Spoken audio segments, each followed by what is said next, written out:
everyone. Welcome to Political Insider. I'm Brett Smith, your humble host. Joining me today is Brian McWilliams. Brian is a native Philadelphian living in Los Angeles, practicing public relations and stand-up comedy.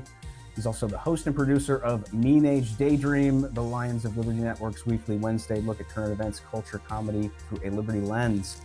Also, Remso Martinez, a Political Insider contributor, as author, podcaster, former cast member of the award-winning television series The Witching Hour. I did not know that, Remso.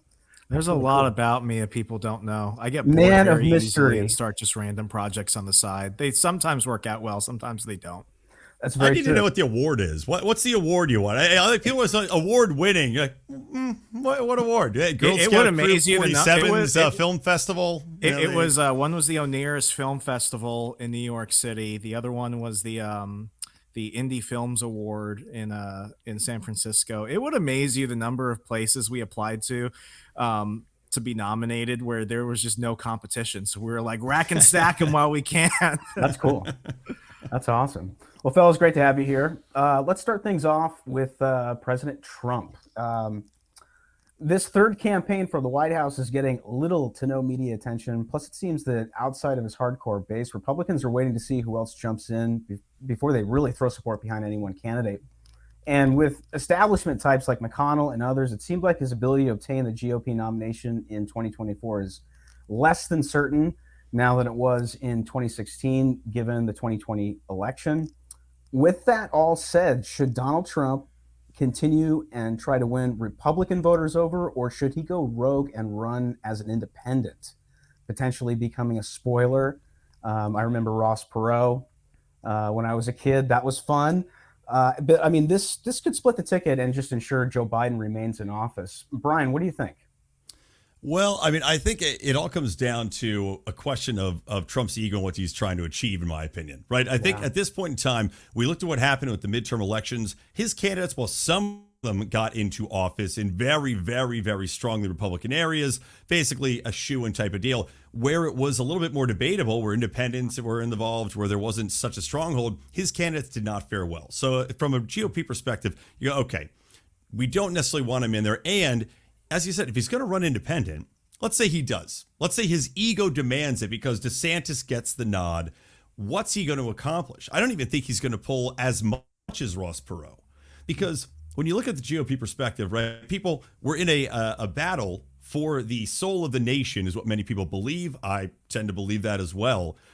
Can you risk throwing some votes behind a Donald Trump who you know really has no legitimate chance of winning? Independents don't necessarily like him.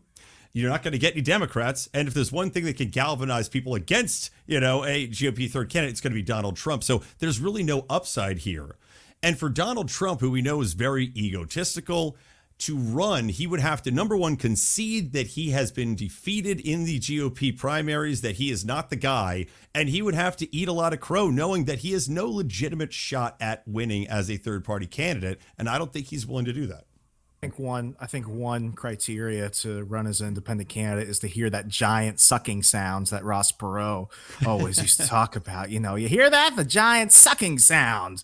As Bill Clinton and George Bush look at him like, I don't hear anything. But, there's a myth that I think has kind of been busted the past 10 years. It's this myth of the swing voting independent. In the Midwest, you have something we call the Obama Trump voter. It's somebody that voted for Obama 2008, may or may not have voted for him in 2012, and then went full on Trump in 2016. That Obama Trump voter got deluged with 4 years of rapid media attacks.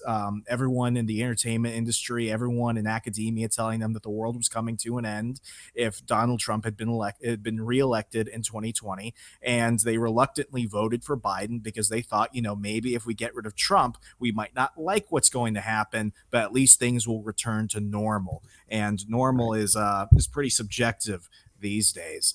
But, in Virginia, which, would have been considered a bellwether state for many years, that was busted also in 2014 when you had a Libertarian candidate on the ballot, Rob Sarvis, who was running for Senate at the time. And what you basically saw was that in terms of Libertarian votes specifically, we're just talking people who identify as that. Those folks, if there was no Libertarian on the ballot, they were not going to show up. And the Republicans had to concede this looking at the next couple elections that they lost. They lost it again with Ed Gillespie, who tried running for governor in 2018. They lost it again in the following year with Corey Stewart, who tried running for Senate. There were no third party candidates running in those races. I think there may have been one against Ed Gillespie, but I mean, he got less than 1%. Nobody really paid attention to him, unlike Rob Sarvis in 2014, 2013. So what did that tell people? One, if there's no Libertarian on the ballot, they don't show up. They just don't vote. They may vote, but by and large, they don't show up.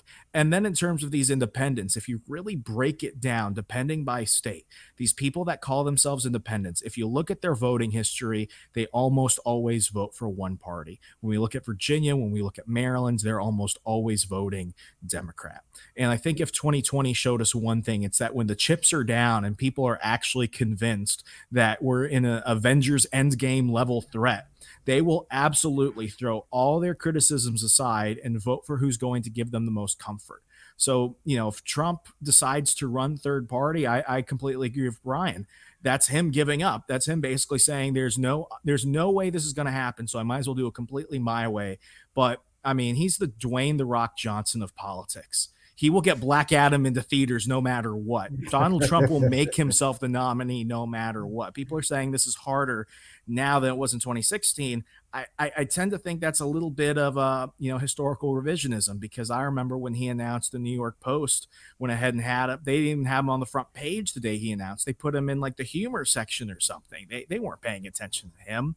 So yeah, I mean, I don't think Trump runs third party. I don't think a third party candidate really is going to get in the way of things, because amidst $20 eggs and bacon, like people are going to just do what they always do. They're going to fall in line.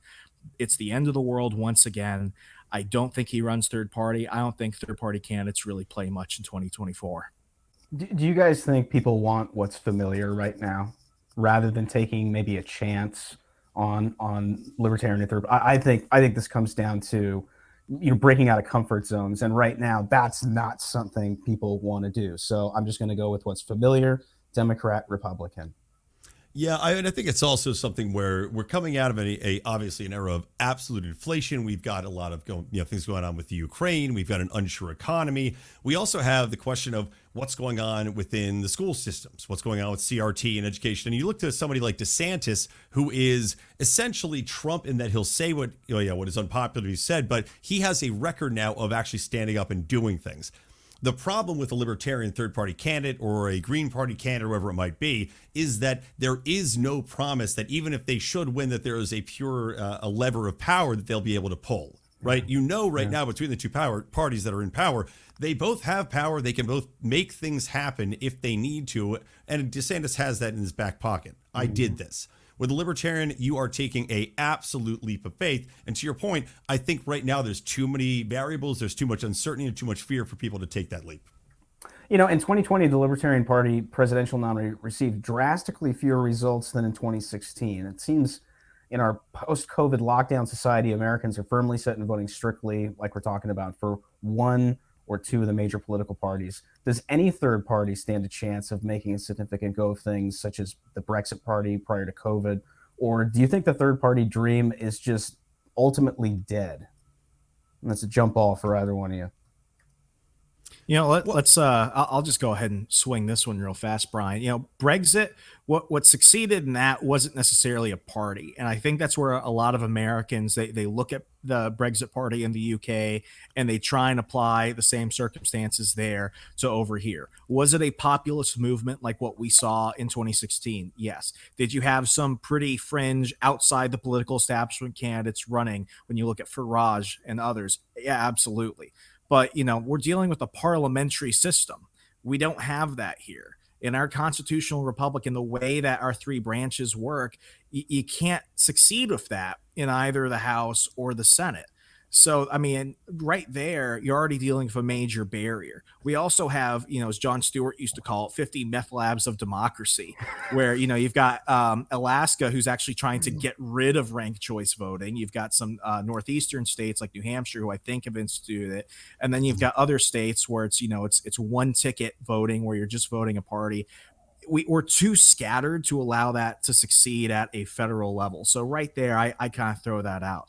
But secondly, people are, I think if somebody's going to run as a dark horse, as a third spoiler, what have you, I think often people are like, you got to have a political institution backing you. Ross Perot didn't have that. And if we're looking strictly at electoral victories, or at least successes in breaking barriers, the only person who has really done that in the last 60, 70 years, ironically, was George Wallace. George Wallace, 1968. He took the South. Johnson almost completely lost it. It was weird that we're having this former segregationist and he's actually taking dozens of electoral college votes. Now, you had him tied with a lot of things. You were talking about forced busing and Vietnam and all this other stuff, but that was it. And he didn't require a third party at the time. He just ran as himself. The same goes for Ross Perot in 92. You had a moment there with Ralph Nader and the Green Party in 2000, but that really hasn't happened since. If it would have happened, it would have happened with Donald Trump in 2016. But given his experience dealing with Pat Buchanan in 2000, when he wanted to have his little flirtation with Ross Perot's Reform Party, which was going in all types of fabulous, very freaky directions, he knew that just wasn't going to happen. Donald Trump doesn't like to lose. Going back to our last question, he doesn't like to lose. So unless somebody's going to have that much charisma, I would say unless you're running on a single issue, you're running on the border, you're running on crime, you're running on Ukraine, what have you, you would have to be one charismatic MFer to actually pull that off. See, I think I'm a little bit more optimistic on third-party viability. It might not be this election cycle. As you said, we're coming out of too much for that to really be overcome. But at the same time, I look to COVID. I look to what's going on with the Twitter files. I look to what's going on with censorship in big government. I look to what's going on with the obfuscation of what's happening with the vaccinations. I look at what's going on, again, with the war state. I think a lot more people are seeing what's going on in that the two parties are not necessarily separating from each other in any meaningful fashion, that things are getting worse, conditions are getting worse for Americans. And I think that if you had a powerful enough message that could really win people over, and this is something that the Libertarian Party has dropped the ball on, being more in the camp of let's whine about things and actually give somebody a prescription for success, something they can believe in, kind of into that dreams and resentment concept. But if they can provide people with something that can say, we're going to try something different, something better, because what you've got right now is clearly broken. It's non-functional. We're getting poorer. We're getting stupider. Our children's education is in the garbage. And we're in a, quasi-medical fascist state currently. I think people are going to be far more open to a third party than people might give credit to. And this is backed up by several polls that have come out recently showing that people are identifying as independent more than they have ever in the history of the country. You also have people that are changing parties at a much higher rate. For example, we saw with Donald Trump, to his credit, a lot of Black Americans switch, not just men, but men and women. Same thing with Hispanics. They switch sides. You look at what's happening with education and the Asians, the clear, racism in academia against the Asian population. And they have to be looking around and going, no one's helping us with this. Who's going to stand up for educational rights? Who's going to stand up for people to actually get by on a meritocracy basis? And I think that there is a lot of opportunity next election cycle and moving on for third parties to grow if they have the right messaging and the right charismatic leader, as Remso had hinted at. Yeah, absolutely. Speaking of independence, independence at least to pay attention to, I think they say more about Biden than they do about Trump. You've got Tulsi Gabbard, who's become a staunch Biden critic since leaving the Democrat Party after retiring from Congress. Currently, progressive Senator Kyrsten Sinema is a recent example of someone leaving the Democrat Party due to them becoming too left-wing, even for her, especially since Dems were able to maintain their majority in the Senate. There are other examples of state and local elected officials dropping the Democrats to go independent or even switch to Republicans. Remso, do you think the average American or the average liberal American voter will ultimately be the deciding factor in whether Biden stays in office? Or do you think they'll maybe vote for someone else or just stay home? Man, they immediately started saying that DeSantis was worse than Trump a few months after the 2020 election. I mean, they will paint whoever. I mean, you could run Lindsey Graham if they wanted to do that. You could run Lindsey Graham, I mean, you could get him and they will basically say that he's Satan incarnate and that the world is ending. John McCain, who liberals suddenly fell in love with, I could still pull up articles from 2007, 2008, where they're saying he will lead us to World War III. Mitt Romney, a liberal darling now, because, he's a common sense Republican. I still remember them saying he's going to kill grandma and kill Big Bird and everybody. No, I think, I think that's very optimistic thinking that Democrats will not show up. But, will they switch? Maybe what Brian mentioned earlier, your suburban white liberal woman who is typically that voting bloc that people really try and push out for general elections, they're not budging. Mm-mm. I echo a lot of what Remso's saying there. I do think that, as I said, it's an interesting thing to watch, though. These people change parties. And I do think it has a lot to do with Biden, a lot of the situation that's going on and how he's been leading the party. I think that a lot of Democrats are going to start to see, though, the viability of their getting elected and staying in office is shifting. Education for me is paramount to a lot of what's going on. The budgetary process, like Manchin, he's stood up, and I think he actually may be a viable candidate to, if the Democrats were smart, to run in place of Biden. I think he makes the most sense as a guy that says, look, I've crossed over the aisle here to maintain my principles as a protector of your citizenry and your rights. I think you're going to see this become a more popular thing to do if the Biden administration continues to rule as they have, to have these gaffes. And honestly, I wouldn't be shocked if Joe Biden is removed from office before he ends his term. I think we're seeing that build up currently, by the way. So don't be surprised. That would be amazing. While many pundits are speculating which Republicans will jump in the game to compete against Trump, the rumblings of Biden being replaced at the top of the ticket, like we're talking about, by Kamala Harris, or being contested by more moderate candidates such as Joe Manchin or someone like this, that seems to have kind of died down. But because it seems Biden fully intends to run for re-election, do you guys think this is set in stone? I don't. I think that everything right now, and again, I work in public relations, so I'm looking at the media on a daily basis. I'm seeing how they're reacting and how they cover things very specifically. And you can see the ebbs and the flows and how the media, and it's just, of course, run by the Democratic establishment for the most part, how they cover stories. Mm-hmm. It is night and day. The way in which they covered Hunter Biden, the scandal with the laptop previously, the censorship, obviously the way in which they went after Donald Trump for these documents. The reaction lately has not been this exceptional wall of, okay, it's disinformation. You don't have the CIA and the FBI stepping up to cover for him anymore. It looks pretty clear to me that they're putting some blocks into place that they can then use as stepping stones to take down Biden, if not explicitly, by saying you're going to get impeached, you have to be removed from office, to pressure him to step down to the point where he's not going to be eligible or able to run. That's what it looks like to me is kind of being put into place here. Yeah, I think they're definitely hedging their bets for sure. I don't know if they're going all in, because they're certainly not going after him from the same fervor they went after Trump. But Remso, what do you think? I think he's pretty much got locked in, because if there was ever a time to get rid of Biden, it would have been the time when they didn't even have to have this conversation in the first place.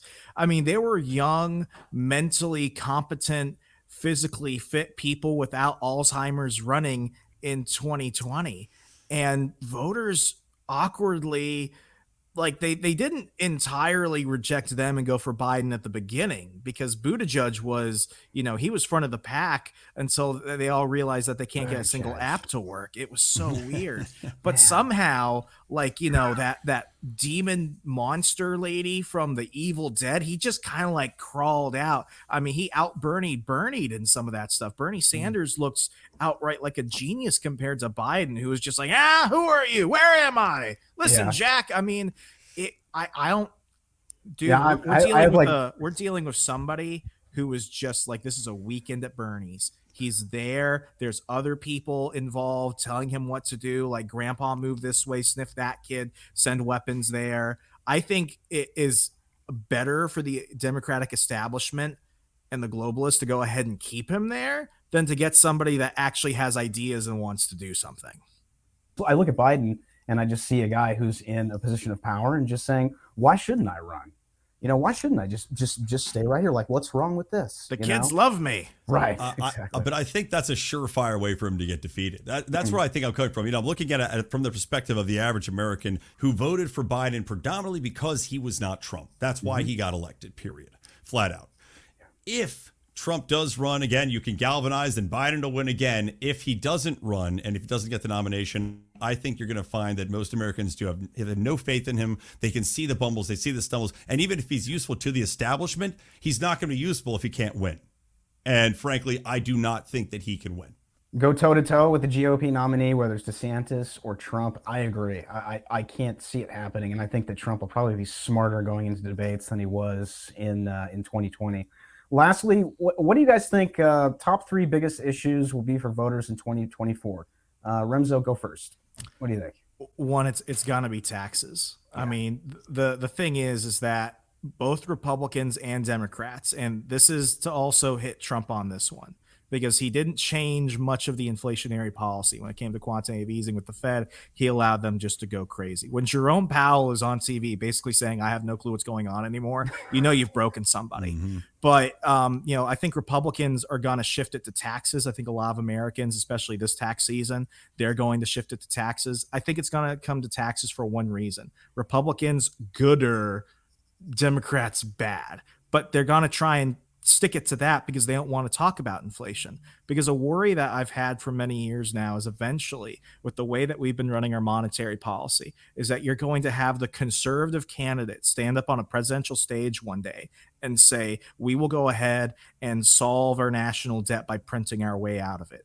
Stuff that if a Democrat had said that now or then, years ago, they would have been like, that's horrible. Now they're actually looking at it and they're like, we'll send some stimulus checks. We'll do this.